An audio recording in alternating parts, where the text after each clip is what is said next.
Salve, camarada! Que isso, barbudo? Trocou a tradicional caneca vermelha pelo copo do Nadir Figueiredo? Capitulou pro capitalismo, camarada? Explica aí pra gente isso! Retroceder nunca. Capitular jamais.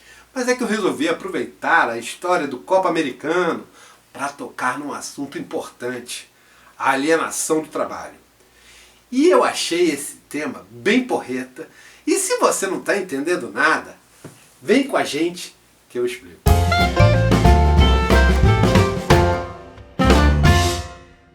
Fala, camaradas! No episódio de hoje do Marx Comenta, a gente resolveu falar de um copo que é conhecido pelo design brasileiro de Nadir Figueiredo.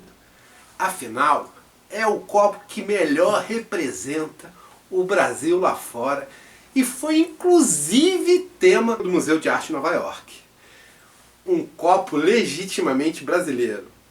Mas será que é mesmo? Vem com a gente que eu vou falar para vocês a história desse copo. A indústria brasileira produz esse copo desde a década de 40. Para ser mais exato, desde 1948. E a empresa que produz esse copo chamava esse copo de tipo americano. No início, diziam eles que era porque tinham importado as máquinas lá dos Estados Unidos e por isso chamavam o copo de americano. Depois mudaram o discurso. Disseram que ele imitava o desenho da garrafa de um refrigerante bem famoso, mas talvez você ficasse impressionado se chegasse na década de 40 e 50 nos Estados Unidos e descobrisse que lá eles chamavam esse aqui de copo soviético, Soviet Glass. E tem uma razão para isso. É porque, na verdade, esse copo foi desenvolvido pelos comunistas na extinta União Soviética. E foi o principal copo que, tal qual aconteceu no Brasil, ocupou a mesa de todos os operários, trabalhadores e camponeses, não só na Rússia, mas em todos os países que compunham a União Soviética. No entanto, aqui no Brasil, a origem desse copo foi apagada e devidamente substituída pela criação de um capitalista que tomou numa só rajada o trabalho, o desenho de todo o operariado russo. E esse é um tema muito bom para a gente ilustrar e discutir uma questão bem pertinente na minha obra, que é a alienação do trabalho causada pela Revolução Industrial e, sobretudo, pelo capitalismo. Quem fez o desenho exato desse copo, não sabemos. Ele é baseado num copo que já existia na Rússia na época do czar, antes da Revolução Russa. Mas esse desenho, tal qual funcionou no Brasil e também funcionou na União Soviética, na Rússia, durante o tempo em que ela foi socialista, é um trabalho de várias mãos. Vários operários, fabris, desenhistas produziram, criaram e distribuíram esse copo por toda a União Soviética. Ele é um trabalho coletivo e, portanto, tem vários criadores. Mas o capitalismo e a Revolução Industrial, quando se inseriram no modo de produção, eles alienaram os trabalhadores daquilo que é o fruto do trabalho. E esse copo é um ótimo exemplo para isso. Eu não sei se vocês lembram do vídeo que a gente fez na semana passada. Ali a gente pegou uma tirinha do Frank Ernest. É uma tirinha típica do Capital. O Frank, um operário fabril, passou 30 anos trabalhando ali numa indústria, fazendo uma pequena parte do trabalho, só que ele desconhece qual é o fruto do seu trabalho. Ele não sabe o que ele estava produzindo durante esses 30 anos. E como agora ele vai se aposentar, diz ele na tirinha que ele vai seguir a linha de montagem até o final para ver finalmente que produto ele fez durante esses 30 anos.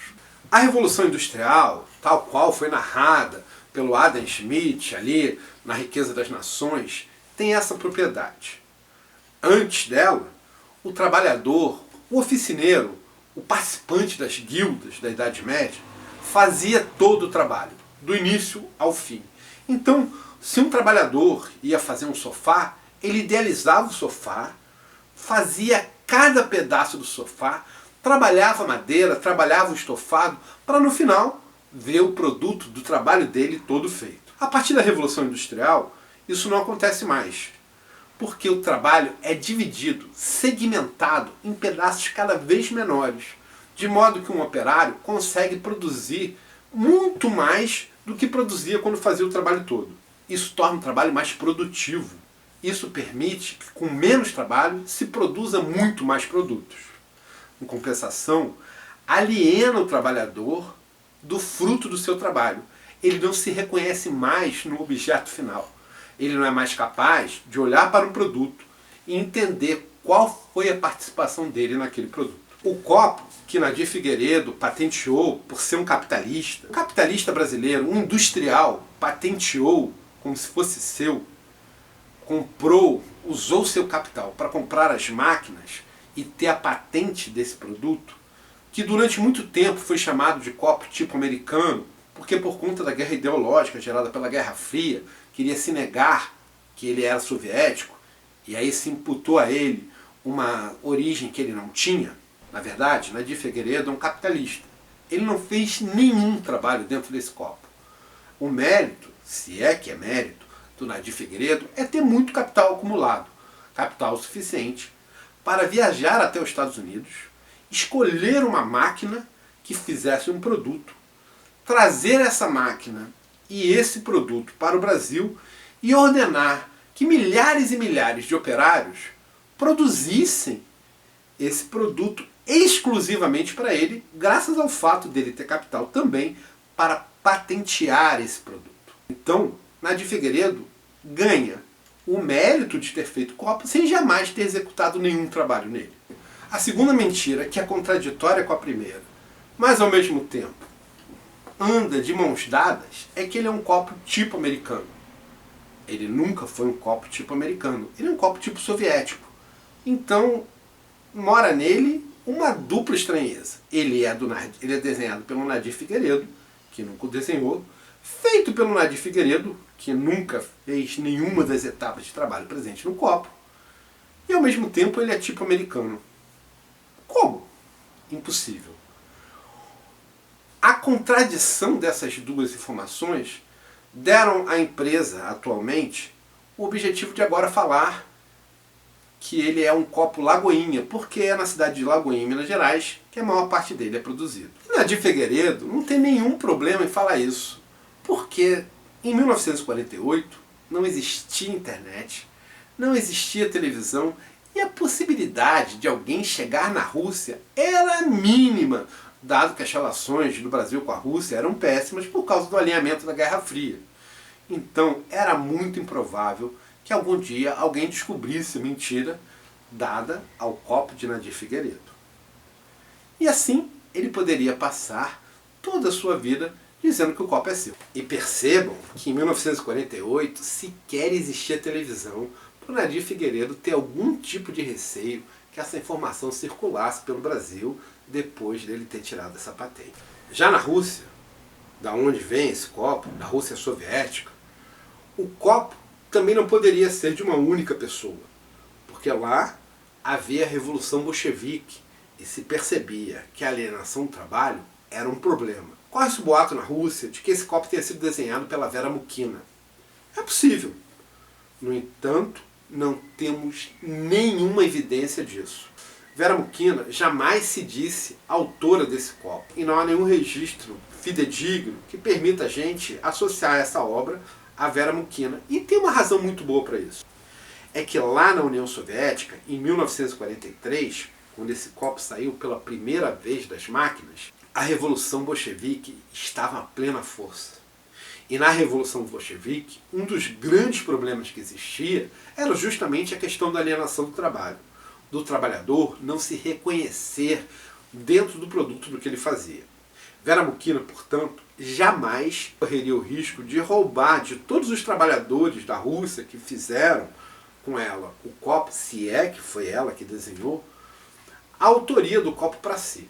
Participavam desse copo, lá na Rússia, todos os operários que retiraram areia e mandaram as areias para dentro da fábrica de vidros. Todos os operários que construíram dia a dia, durante mais de 60 anos, cada um desses copos em sua linha de montagem.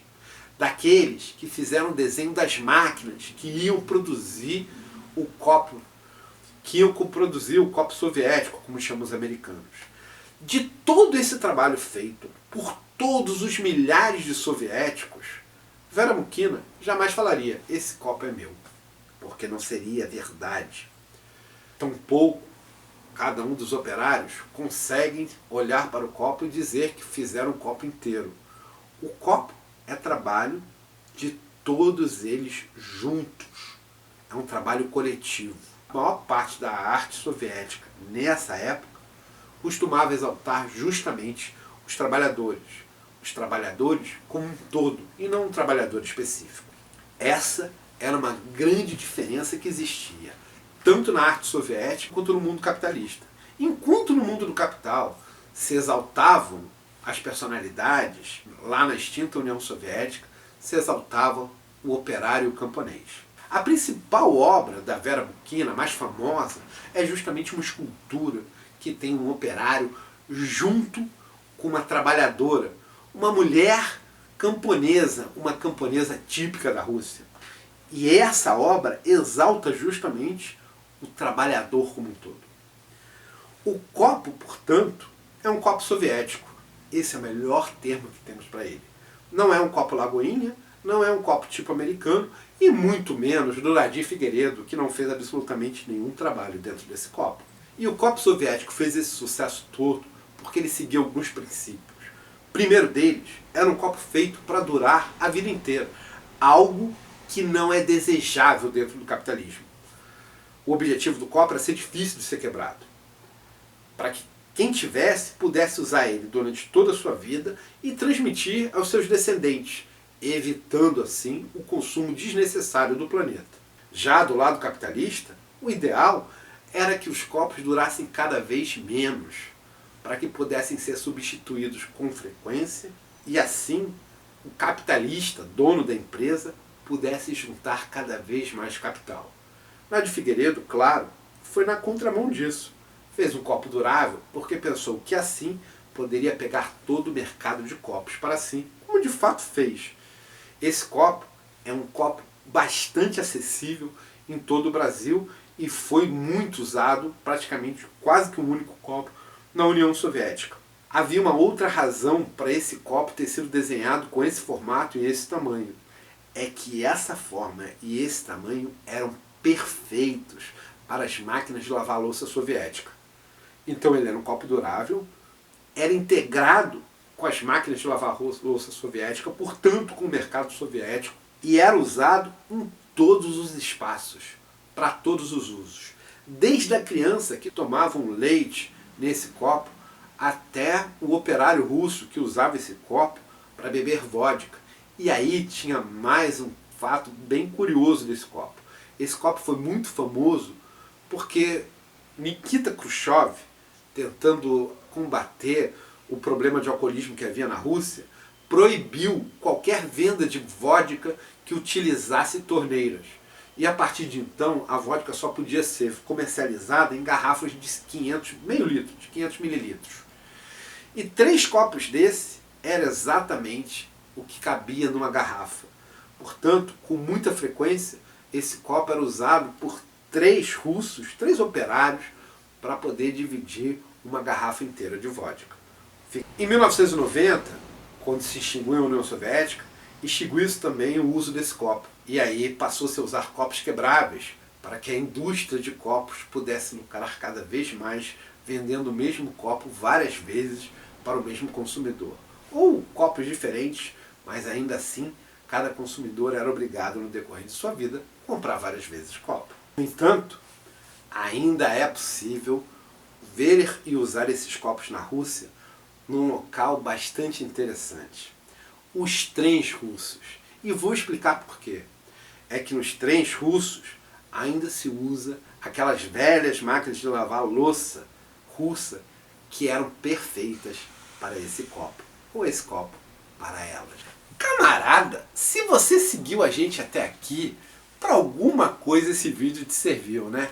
Então você já sabe, segue a gente nas nossas redes, se inscreve no canal se ainda não for inscrito, e se já for inscrito, ativa o sininho para poder receber as notificações.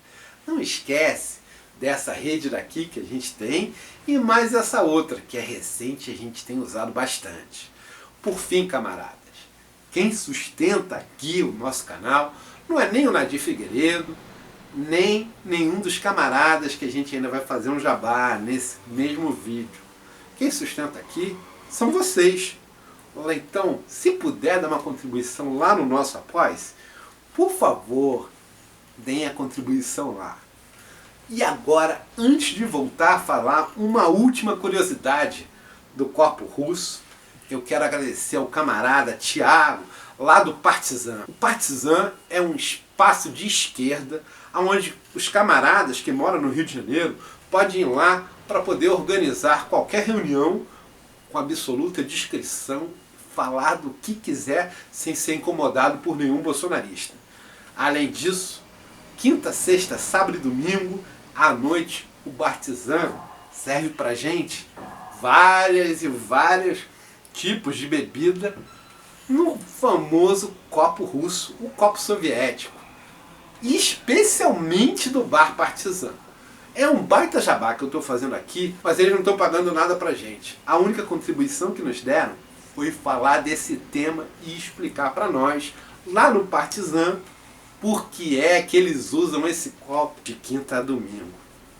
Camaradas, agora eu vou voltar para contar para vocês uma última curiosidade sobre o copo soviético. E para fechar esse vídeo, vou dar para vocês uma última novidade desse copo.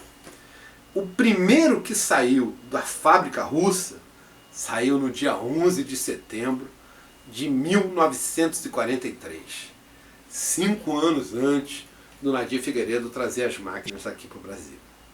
Então, camaradas, no próximo dia 11 de setembro, vocês podem comemorar sem nenhum problema com uma cerveja brasileira bem gelada, o aniversário do copo soviético. Camaradas, ficamos por aqui e até domingo que vem às 14 horas. E até vitória! Sempre!